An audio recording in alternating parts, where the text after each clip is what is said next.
Europe 1. La France bouge. Elisabeth Assayag. Et c'est déjà la dernière partie de votre émission. Nous sommes en direct de la Chambre de commerce et d'industrie 3 et Aube pour notre grand tour de France des CCI. Toujours à mes côtés, Nathalie Carré en charge de l'entrepreneuriat à la Chambre de commerce et d'industrie. Et si nous sommes ici à la Chambre de commerce et d'industrie 3 et Aube, j'ai réussi à le dire, on va se poser des questions sur les métiers de demain dans cette industrie textile qui se relance. Est-ce que les savoir-faire sont revenus? Bonjour Christian Bricou. Bonjour. Merci de nous accueillir ici au sein de cette belle chambre de commerce. Vous êtes le président de la commission industrie au sein de la CCI 3 et Aube. Alors vous dirigez l'industrie. On l'a vu depuis le début de l'émission, ce textile qui revient après avoir décliné.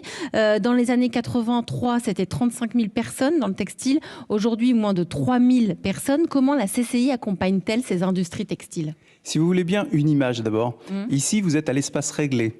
Avant, ça s'appelait l'usine réglée.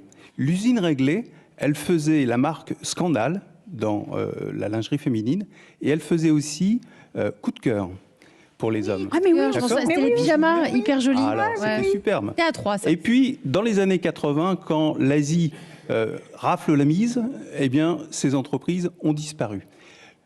À l'époque, c'est vrai que dans les années 90-2000, la CCI était dans une très belle demeure au centre-ville et nous avons fait le choix de réhabiliter ici 7000 mètres carrés, qui sont autant de mètres carrés, pour travailler en réseau avec tous ceux qui veulent et plus en silo, chacun dans sa cour.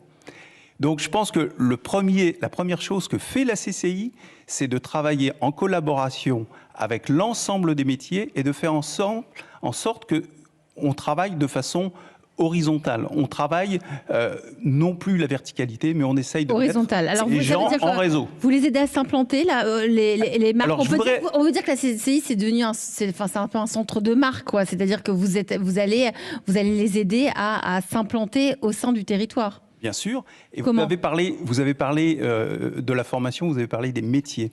Eh bien, c'est vrai qu'on a entendu dans les interviews que vous avez eues des gens qui disent la formation textile n'existe plus. Ah mais si, maintenant le pôle excellence, il existe. Ça arrive. Et on soutient à travers l'agence de développement. Mais il est certain que dans le domaine de la conduite de machines de teinture, dans le domaine de la conduite de machines de contre-collage, etc., il nous faut faire des transferts de technologie, conduire une machine de commande numérique, que ce soit dans la métallurgie ou que ce soit dans le textile, c'est très proche. Donc en fait, il faut qu'on décloisonne les métiers. Et c'est ce que vous êtes en train de faire, c'est votre boulot. Les nouveaux métiers aussi, si on se projette dans l'avenir, parce qu'on en a vu partir, il y en a qui reviennent et il y en a des nouveaux qui s'inventent. Là aussi, la CCI joue un rôle majeur. Tout à fait, puisqu'on a par exemple un club RH, on a des actions dans le domaine de l'innovation. Et puis vous avez monté une convention aussi d'affaires. Tout à fait. Alors ça, la convention d'affaires, c'est plus en appui de l'Union des industries textiles avec Citext. Mais il est clair que aujourd'hui, je parlais de marques qui ont disparu, mais il y a des marques qui reviennent. On n'a pas parlé. Lesquelles le coq sportif. Le coq sportif. Le coq sportif. Nous avons reçu l'année dernière à Roland-Garros. Donc le coq sportif, on a des majeurs avec Petit Bateau bien sûr, mais le coq sportif, Lacoste, qui est quand même très présent, joue un rôle important dans le domaine de la formation.